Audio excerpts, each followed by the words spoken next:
latest on Typhoon Prapiroon, which is holding on to typhoon status at this time with winds of 75 miles an hour and a pressure of 970 millibars.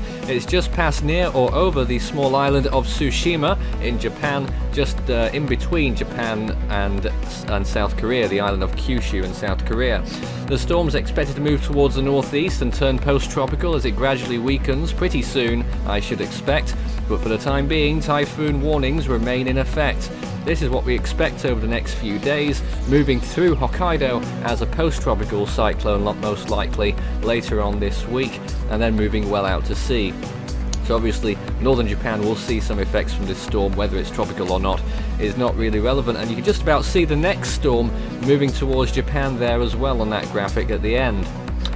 But here's Prapiroon right now as of 9 PM Korean time on July 3rd. It's a 34.8 north, 129.9 east. It's a stage 3 on the CDPS scale, significant. A typhoon warning is in effect for southeastern Korea, northern Kyushu, Yamaguchi, and of course Tsushima. And warnings will probably extend further up the Japanese coast of Honshu.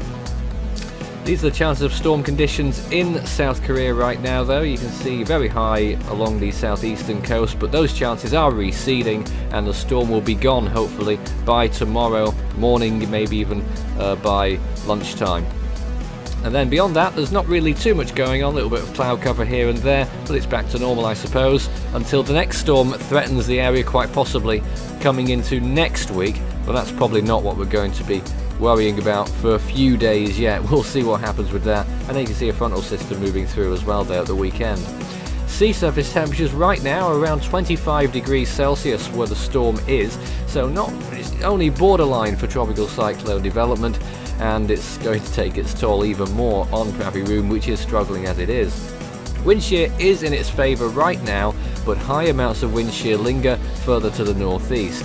Of course, after the storm does turn post-tropical, wind shear is quite often a storm's friend in terms of extratropical cyclones.